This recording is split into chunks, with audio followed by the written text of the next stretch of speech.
spear was used to drive off any of the infantrymen coming too close to the chariot. It could, in extreme circumstances, be used like a lance. You could get a Hittite chariot coming up behind an Egyptian chariot, and you'd go for the horses. So the shield man with his spear had a dual function: to fight other chariots and to protect against infantry. You look at the Hittite chariots, and essentially you've got somebody with a spear, somebody with a shield, and so on. They just don't seem to have had the same brilliant conception of the chariot as a way of moving your archers very rapidly around the battlefield. The superior speed of the Egyptian chariots gave them a great advantage. Although only carrying 2 men, they could escape their enemies quickly by moving out of range or make lightning surprise attacks. A superb ceremonial example can be seen in the Cairo Museum. You can see what one of these ancient Egyptian chariots would have looked like from the examples preserved in the tomb of Tutankhamun. And here you typically see a very wide axle, much wider than the chariot car itself, with the wheel set very far back at the back of the cab. The cab itself is very small and very shallow, so it would have been a tight fit for both a driver and an archer to sit in one of these chariots. However, the Egyptian chariot was very lightweight and extremely maneuverable. They were essentially the F-16 fighters of their day. Ramses II had amassed his men and their high-tech weapons. Now he was ready for battle. We have to remember that the ancient Egyptians hadn't had the horse and chariot before the New Kingdom. So Ramesses II, with the combination of the composite bow and the horse and chariot, really did have the peak of military equipment. Ramses II's reputation as a great military leader would rest on his success at Kadesh. But when would he? The stage was set for the Battle of Kadesh. Ramses II had prepared his forces with the finest weaponry and was ready to embark upon what would be one of ancient history's most decisive battles. He led his infantry and charioteers on a 1,000-mile journey northwards to oust the Hittites from the city of Kadesh. The power struggle between the two great societies was about to reach breaking point. In the quest to expand their empire, the Hittites had set their sights on the valuable trade routes in and out of Egypt. The Egyptians had lost the province of Kadesh in Syria 50 years before Ramses came to the throne, and the empire had survived quite nicely without it. But the Egyptians seemed to have had an obsession with Kadesh. They couldn't let go of it. They had to get it back to save their own face. The citadel of Kadesh sits on a tall rocky mound in the middle of a vast plain, an ideal theater of war for chariots. And that valley was a crucial and lucrative trade route. Ramesses wanted that. And that is why he marched his army nearly 1,000 miles to face King Muwatalli and take Kadesh. When Ramses arrived on the edges of the plain below Kadesh, he knew King Muwatalli's Hittite troops were in the region. He knew he would face a force of thousands of troops and well-armed charioteers. Ramses was clearly outnumbered.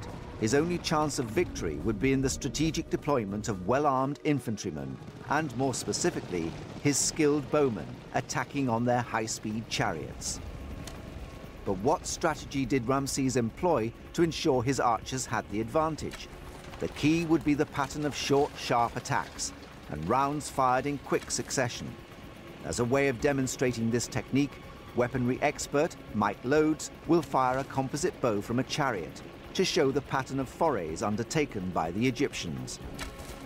For demonstration purposes, we've used a platoon of Roman soldiers who fought in a much later period but had similar shields and helmets for protection to represent the Hittites.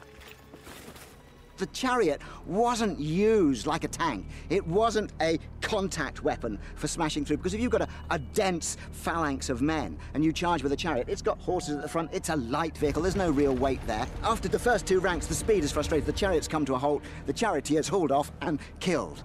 So it's not used for that sort of contact. What it's used for is, against infantry, it needs to frustrate the movements of infantry on the battlefield to get tactical advantage.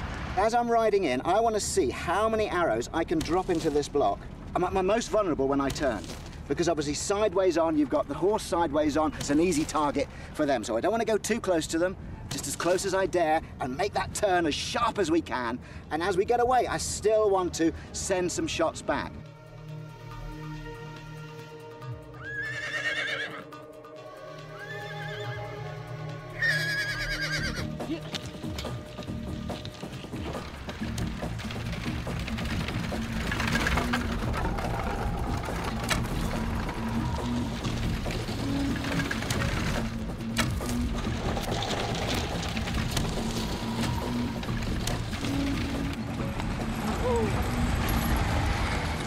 Well, I got 10 arrows into that body of men. Now, 250 meters, you've got to consider riding perhaps a horse's length behind each other.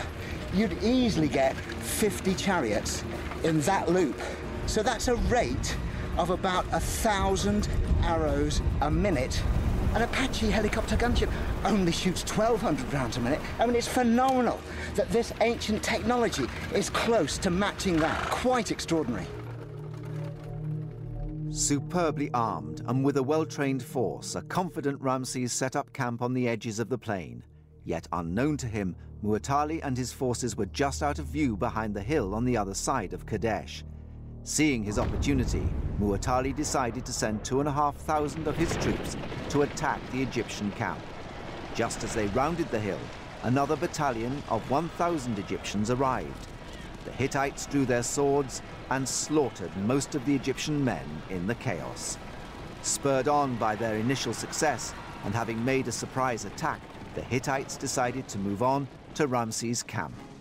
The Egyptians would have known very little what was going on until suddenly the thundering chariots appeared in their midst. They were taken completely by surprise. The chariots are a good means of moving people rapidly from one place to the other, and a division of chariots coming towards you are really quite intimidating. Accounts describe how Ramses rallied his troops and led them in a terrifying counterattack against the Hittites. Pursued by the faster Egyptian chariots, the fleeing Hittites were pushed back to their base by Ramses. Now they were headlong, helter-skelter, where Ramesses was pushing them. And Ramesses' account says they had to abandon their chariots and swim for home. They swam like crocodiles, he says. It was a great psychological victory. It's estimated that around 6,000 chariots were locked in combat at the Battle of Kadesh, as many as 20,000 soldiers fighting with advanced weaponry. So now, on the open plain, where chariots can do what chariots need to do, Ramesses defeats them. He really wins that day and drives them across the river. The Hittite leader had seen at first hand the ferocity and determination of Ramses and his men. Witnessing the carnage and not wishing for further bloodshed, the Hittite king Muwatalli called a ceasefire. Ramesses then laid siege to it by surrounding the city with his troops, but it soon became clear that it was almost a no-win situation. The Hittites weren't going to give up, and Ramesses couldn't sustain a siege around the city for a long time. Ramses declared himself the victor and returned home a great hero. The reality is, both leaders agreed to a truce. The Battle of Kadesh wasn't a great victory for Ramesses II.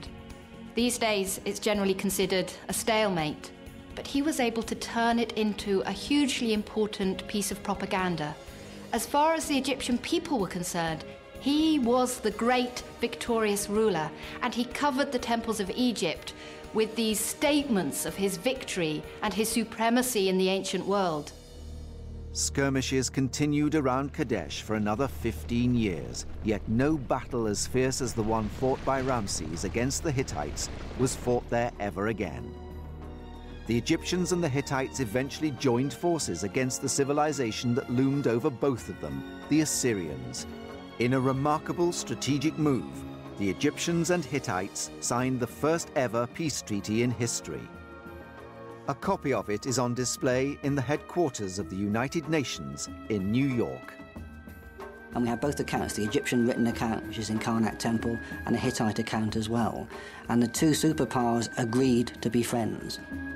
Whatever the outcome, Ramses had transformed Egypt into the military powerhouse of the ancient world. Ramesses was the man. Ramesses was the man of the moment. And Ramesses was the pharaoh of Egypt. and it still retained its superiority among nations of the time. War has always been the catalyst for technological breakthroughs, and the axes, swords, and knives of ancient battles lay the foundations for military technology for thousands of years. What new inventions remain to be rediscovered in modern times and make us rethink everything we thought we knew about the ancient world?